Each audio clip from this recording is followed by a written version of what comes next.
उज्जैन नगरी में स्थित महाकाल ज्योतिर्लिंग शिव जी का तीसरा ज्योतिर्लिंग कहलाता है। यह एकमात्र ज्योतिर्लिंग है जो दक्षिण मुखी है। शिव पुराण की कोटि रुद्र संहिता के 16वें अध्याय में तृतीय ज्योतिर्लिंग भगवान महाकाल के संबंध में सूत जी द्वारा जिस कथा को वर्णित किया गया है, उसके अनुसार अवंती नगरी में एक वेद कर्मरत ब्राह्मण रहा करते थे। वे अपने घर में अग्नि की स्थापना कर प्रतिदिन अग्निहोत्र करते थे और वैदिक कर्मों के अनुष्ठान में लगे रहते थे।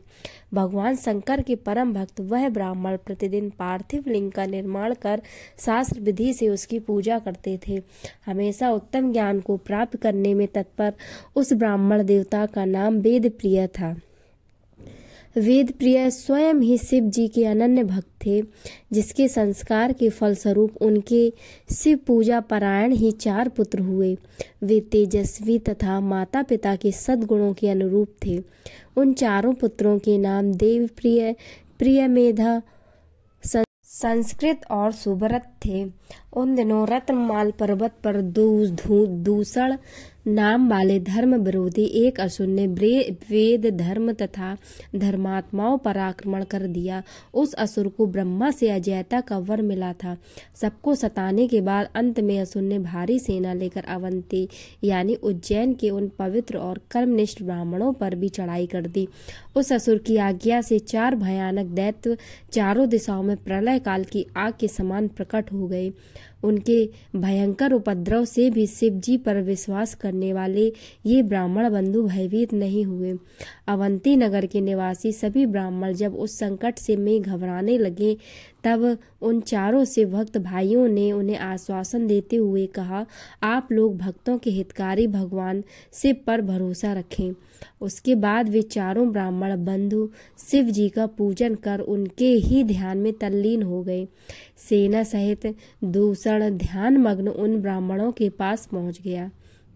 उन ब्राह्मणों को देखते ही ललकारते हुए बोल उठा कि इन्हें बांधकर मार डालो। वेद प्रिय के उन ब्राह्मण पुत्रों ने उस दैत्य के द्वारा कही गई बातों पर कान नहीं दिया और भगवान शिव के ध्यान में मग्न रहे।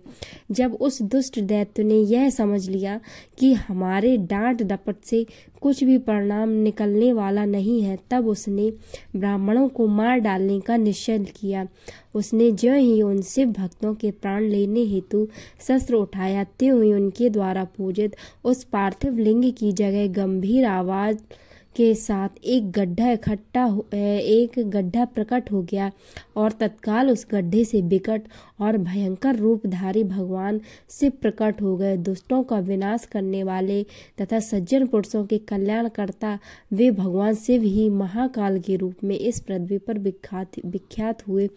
उन्होंने दैत्यों से कहा, अरे दुष्टों, तुझ जैसे हत्यारों के लिए मैं ही महाकाल प्रकट हुआ हूँ। इस प्रकार धमकाते हुए महाकाल भगवान शिव ने अपने ओंकार मात्र से ही उन दैत्यों को भस्म कर डाला। दूषण की कुछ सेना को भी उन्होंने मार गिराया और कुछ स्वयं ही भाग खड़ी हुई। इस प्रकार परमात्मा शिव ने दूषण नामक दैत्य का वध कर दिया। जिस प्रकार सूर्य के निकलते ही अंधकार छट जाता है, उसी प्रकार भगवान आशुतोष शिव को देखते ही सभी दैत्य सैनिक पलायन कर गए। देवताओं ने प्रसन्नता पूर्वक अपनी दंदुभियां बजाई और आकाश से फूलों की वर्षा की। उन शिव भक्त ब्राह्मणों पर अति प्रसन्न भगवान शंकर ने उन्हें आश्वस्त करते हुए कहा कि मैं महाकाल महेश्वर तुम लोगों पर प्रसन्न हूँ।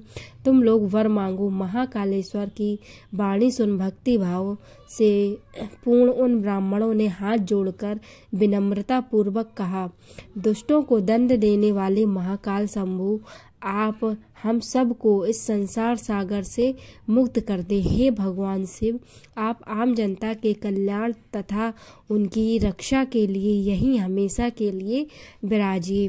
प्रभु, आप अपने दर्शनार्थी मनुष्यों का सदा उद्धार करते रहें। भगवान शंकर ने उन ब्राह्मणों को सद्गति प्रदान की और अपने भक्तों की सुरक्षा के लिए उस गड्ढे में स्थित हो गए। उस गड्ढे के चारों ओर की लगभग 3 किलोमीटर भूमि लिंग रूपी भगवान शिव की स्थली बन गई। ऐसे भगवान शिव इस पृथ्वी पर महाकालेश्वर के नाम से प्रसिद्ध हुए। दोस्तों, कैसी लगी हमें आप कहानी कमेंट सेक्शन में बताएं और ऐसी ही स्टोरियां सुनने के लिए इस चैनल को सब्सक्राइब करें।